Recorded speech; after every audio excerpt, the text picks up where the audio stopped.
महाशिवरात्रि के दिन बेल पत्रिका, यह एक छोटा सा गुप्त उपाय बिना किसी को बताए चुपचाप कर लेना।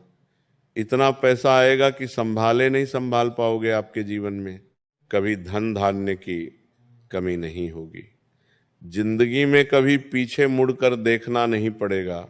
जी हाँ दोस्तों, देखिए जिस उपाय की बात मैं इस वीडियो में करने वाला हूं, ये उपाय न तो आपको किसी शास्त्र में मिलेगा और न ही किसी पुराण में मिलेगा, क्योंकि ये उपाय इतना गुप्त, इतना दिव्य एवं इतना चमत्कारी है कि प्राचीन काल में केवल कुछ विशेष ज्ञानियों एवं शिष्य मुनियों को ही पता था।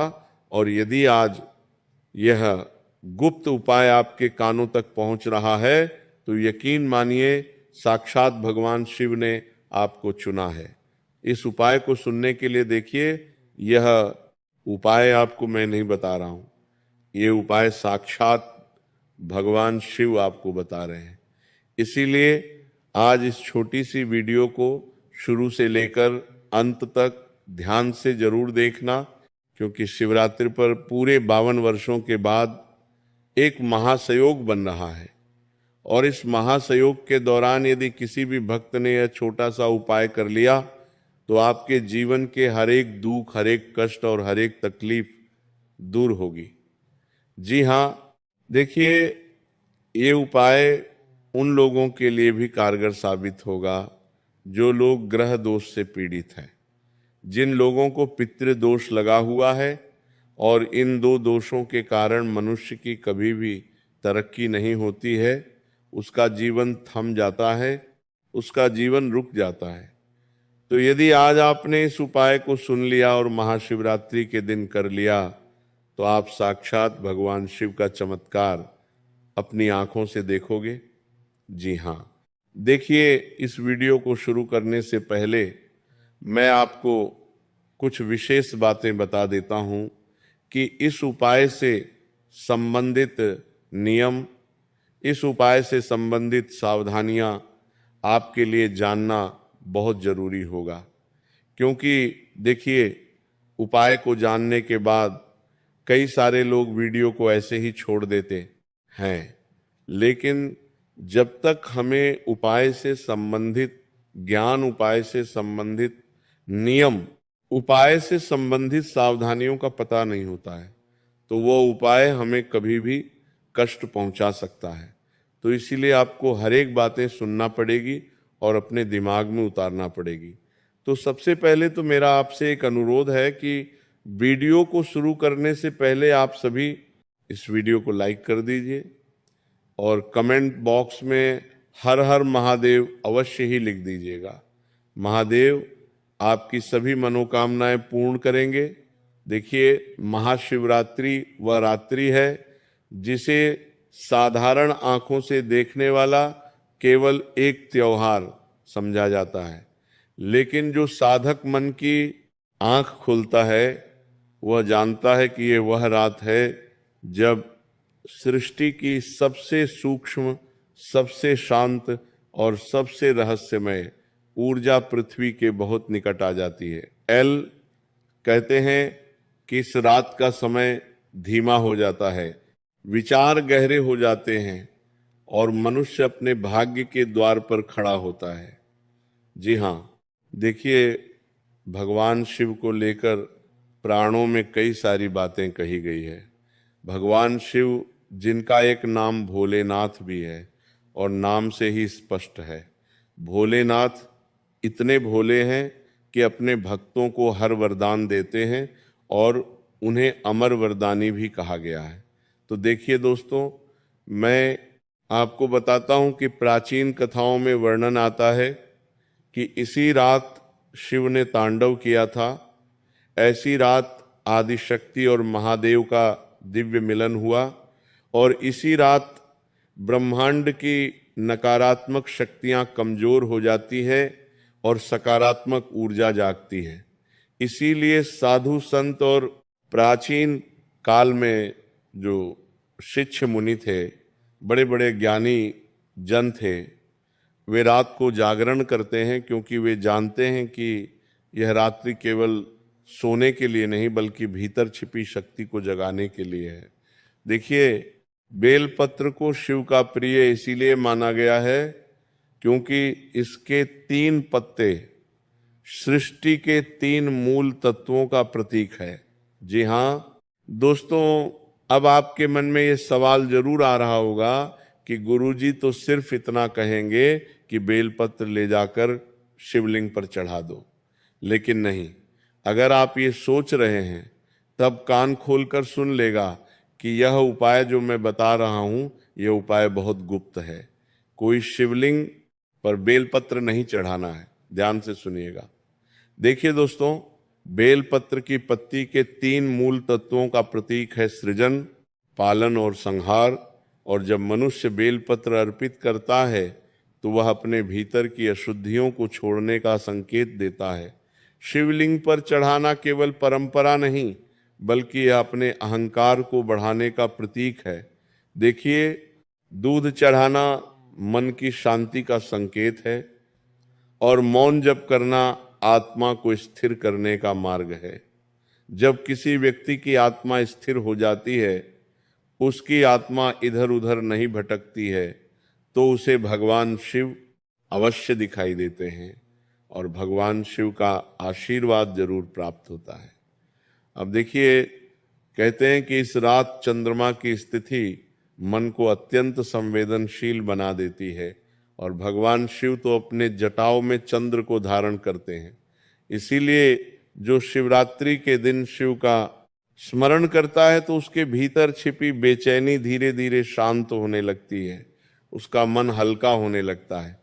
और देखिए, कई लोग इस रात केवल पूजा करते हैं, पर कुछ लोग ऐसे भी होते हैं जो मौन साधना करते हैं, क्योंकि वे जानते हैं कि इस रात बिना बोले किया गया संकल्प, बिना बोले किया गया उपाय, बिना बोले किया गया कोई भी गुप्त कार्य कई गुना प्रभाव देता है। जी हाँ दोस्तों, प्राचीन ग्रंथों में वर्णन आता है कि जो व्यक्ति इस रात्रि अपने मन को स्थिर कर लेता है, उसके जीवन की दिशा बदलने लगती है। उसके जीवन की जो बाधाएं रहती है वह धीरे धीरे हटने लगती है, धीरे धीरे टूटने लगती है और निर्णय स्पष्ट होने लगते हैं और भय कम होने लगता है। अब उस रहस्य की ओर बढ़ते हैं जिसे बहुत कम लोग समझते हैं और बहुत कम लोग जानते हैं। देखिए, ये कोई तांत्रिक क्रिया नहीं है। आप सोच रहे होंगे कि मैं आपको कोई तांत्रिक क्रिया बताऊंगा, कोई जादू, कोई टोना टोटका बताऊंगा, तो बिल्कुल भी नहीं। बस एक साधारण सा गुप्त और इतना पवित्र उपाय बताऊंगा कि ये उपाय और इस उपाय की पवित्रता माता लक्ष्मी को शिवरात्रि के दिन अपने घर में निवास स्थिर करवा देगी। जी हाँ, देखिए बता देता हूं कि ये कोई तांत्रिक क्रिया नहीं है, कोई दिखावा नहीं है, बल्कि एक मौन संकल्प है जिसे केवल शांत मन से करना चाहिए। जब महाशिवरात्रि की रात गहरी हो जाए, जब आसपास का शोर शांत हो जाए, जब घर के लोग सो जाएं, उसके बाद आज आप स्नान करें। स्नान करने के बाद सफेद वस्त्र पहने और एक दीपक जलाए और कमरे की रोशनी हल्की रखें। जी हाँ, देखिए, अगर उपाय करना चाहो और उपाय करने के नियम अगर आप जान लो तो हर उपाय फल देता है। आज के समय में कई लोग ऐसे हैं जो सिर्फ उपाय कर लेते हैं, लेकिन उपाय से संबंधित नियम, उपाय से संबंधित कार्य विधि, उपाय से संबंधित नीतियां नहीं सुनते हैं। तो देखिए, बता देता हूं कि कमरे की रोशनी हल्की रखें और हल्की रखने के बाद अब आपको क्या करना है कि जमीन पर बैठना है और रीढ़ की हड्डी बिल्कुल सीधे रखना है। आंख बंद करें और कुछ पल के लिए केवल अपनी सांसों को सुने। तो इससे धीरे धीरे मन शांत होने लगेगा। क्योंकि देखिए दोस्तों, किसी भी उपाय को करने से पहले, किसी भी पूजा को करने से पहले, किसी भी पाठ या किसी भी हवन या कोई भी आध्यात्मिक क्रिया करने से पहले हमें अपने मन को शांत जरूर रखना चाहिए। अब गुप्त साधना प्रारंभ होती है। वह गुप्त साधना जिसको सुनने के लिए आपने इस वीडियो को खोला है, अर्थात वह गुप्त उपाय जो आपकी किस्मत की दिशा बदलेगा, जो आपके भाग्य को संवारेगा और जो आपकी जिंदगी बदल देगा। देखिए, एक पूर्ण खंडित नहीं बल्कि पूर्ण बिल पत्र लीजिए बिना टूटा हुआ। अब देखिए उसके बाद आपको क्या करना है वो मैं आपको बताता हूं। जब आप बेल पत्र लें तो उस बेल पत्र को किसी को भी नहीं दिखाना है। जी हाँ, वैसे तो इस उपाय को आप बिल्कुल शांत और अकेले बैठकर करेंगे तो अच्छा रहेगा। अब देखिए आपको क्या करना है कि आपको एक बेल पत्र लेना है। ऐसा बेल पत्र लेना है जो टूटा हुआ ना हो, खंडित ना हो, उसमें किसी भी प्रकार का छेद ना हो। जी हाँ, इतना करने के बाद उसे अपने दोनों हाथों के बीच ऐसे छिपाए जैसे कोई दीपक हवा से बचाता है। यानी कि जब आप दीपक जलता है तो दीपक को बुझने से किस तरह से आप अपने हाथ दीपक के दोनों ओर रखते हैं, ठीक उसी तरह बेलपत्र को भी अपने दोनों हाथों के बीच रखना है। अब मन ही मन ओम नमः शिवाय का जब प्रारंभ करें, आवाज बिल्कुल नहीं निकलनी चाहिए, केवल मन के भीतर ध्वनि उठनी चाहिए। यानी कि जैसे हम भगवान का नाम जप करते हैं, भगवान का स्मरण करते हैं, तो कैसे अपने मन ही मन करते हैं, ठीक इसी तरह आपको ओम नमः शिवाय मंत्र का जाप करना है। जाप करते समय कल्पना करें कि चारों ओर गहरा अंधकार है और उसी अंधकार के बीच शिव का शांत स्वरूप प्रकट हो रहा है। उनकी जटाओं से गंगा बह रही है, उनके मस्तक पर चंद्र चमक रहा है और उनके चारों ओर हल्की नीली रोशनी घूम रही है।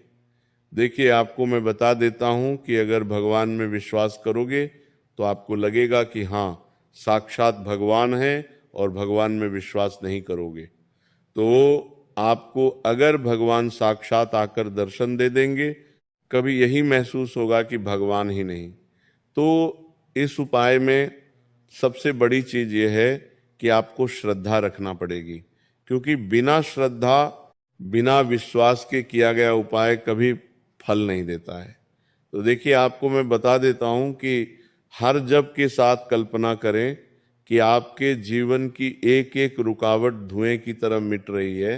जैसे कि मन का भय, असफलता की चिंता, आर्थिक दबाव सब धीरे धीरे हल्का हो रहा है। और 108 जब पूरा होने पर आप अपनी आंखें धीरे से खोलें। अब उस बेलपत्र का आपको क्या करना है ये मैं आपको बताता हूँ। देखिए, उस बेलपत्र को अपने हृदय से लगाएं और मन ही मन कहें, हे महादेव, मेरे घर से अभाव, भय, रुकावट दूर करें और मुझे मेरे जीवन में सही मार्ग दिखाएं। इतना आपको बोलना है। अब बिना किसी से बोले उस बेलपत्र को आपको चुपचाप शिवलिंग पर अर्पित कर देना है। और इतना ध्यान रखिएगा दोस्तों कि जब आप मंदिर से, शिवालय से घर की ओर लौटे तो लौटते वक्त पीछे मुड़कर बिल्कुल नहीं देखना है। और घर आकर एक मुट्ठी कच्चे चावल ले और उत्तर दिशा की ओर रखें। अब देखिए, आपने जो दीपक जलाया था वह दीपक बुझाए नहीं, बस मन ही मन धन्यवाद कहें और सो जाए। अब उसके बाद आपको क्या करना है, देखिए यहाँ पर इस उपाय की महत्वपूर्ण बात आती है कि हमने उपाय तो शिवरात्रि की रात्रि को कर लिया, लेकिन उसके बाद क्या, तो आपको बता देता हूं कि अगली सुबह जब आप उठें तो आपने जो चावल उत्तर दिशा की ओर रखे थे, उन चावलों को या तो पक्षियों या गाय को खिला दें। देखिए, इस साधना का रहस्य यह नहीं है कि अचानक धन बरसेगा। आप सोच रहे होंगे कि मैंने तो उपाय कर लिया और मेरे जीवन में धन धान्य आएगा तो नहीं। ये आपकी सबसे बड़ी गलतफहमी है। देखिए, इस उपाय को करने से धन नहीं आएगा। इस उपाय को करने से आपके जीवन में जो मन की अशांति थी वह अशांति मिटेगी और आपका मन स्थिर होगा। आपके निर्णय सुधरेंगे और अनावश्यक खर्च कम होंगे। देखिए, अवसर दिखाई देंगे और धीरे धीरे जीवन में स्थिरता आएगी। तो मैं आपको बताता हूं कि असली धन केवल पेशा नहीं, शांति, स्वास्थ्य, अवसर और सम्मान है। देखिए, पेशा एक व्यक्ति के बाद खत्म हो जाएगा, लेकिन जो शांति, जो स्वास्थ्य, जो अवसर हमें मिलेंगे और जो सम्मान हमें मिलेगा वह कभी भी खत्म नहीं होगा। और जब ये चारों साथ आते हैं तभी घर समृद्ध होता है। लेकिन शिव की कृपा शोर से नहीं, मौन से आती है। भगवान शिव ऐसे भगवान हैं कि उन्हें मनाने के लिए, उनसे मनोकामना पूर्ण करने के लिए हमें हमेशा शांत चित्त होकर, मन को स्थिर रखकर उन्हें मनाना चाहिए, उपाय करना चाहिए। देखिए, बता देता हूं कि शिव की कृपा शोर से नहीं मौ जाती है, दिखावे से नहीं, सच्चाई से आती है। तो जो इस रात शांत मन से शिव का स्मरण करता है वह कभी खाली नहीं रहता। धीरे धीरे चलता है पर सही चलता है और अंधकार से निकलकर प्रकाश की ओर बढ़ता है और अंत में केवल एक ध्वनि रह जाती है, हर हर महादेव। तो दोस्तों देखिए, अब इस उपाय के कुछ नियम और कुछ सावधानियां जो बहुत खास है वो जान लेते हैं। क्योंकि उपाय तो आपने जान लिया है, लेकिन आपको ये नहीं पता है कि इस उपाय को करने के बाद आपको कौन कौन से कार्य नहीं करने हैं और किन किन चीज़ों से आपको दूरियां बनाकर रखनी है। देखिए दोस्तों, इस उपाय से संबंधित पहला नियम यही है कि आप अपना मन शांत रखें। मन शांत रखना अर्थात स्पष्ट शब्दों में मैं आपको बता देता हूं कि देखिए, ये उपाय डर से नहीं करना चाहिए। अगर आप इस उपाय को करने से डर रहे हैं कि उपाय और फल की प्राप्ति की जगह कुछ अशुभ ना हो जाए, तो बिल्कुल भी नहीं। ये उपाय आपको डर के साथ नहीं करना है, लालच या जल्दबाजी में नहीं करना है, बल्कि श्रद्धा और स्थिर मन से करना है। और आपको शुद्धता रखनी है। देखिए, स्नान करके साफ कपड़े पहने और साफ कपड़े पहनने के साथ साथ जगह भी साफ होनी चाहिए। क्योंकि देखिए, उपाय में पवित्रता रखना बहुत जरूरी होती है। कहीं ऐसा ना हो कि आप जिस शयन कक्ष में सो रहे हैं उसी शयन कक्ष में ये उपाय करने लग जाए तो नहीं। इस उपाय को या तो आप अपने घर के रसोई घर में करें, या फिर हो सके तो जहाँ पर आपने अपने घर का मंदिर रखा हुआ है उस कक्ष में करें, क्योंकि वहाँ पर पवित्रता भी होगी और वहाँ पर देवी देवताओं का वास भी होगा।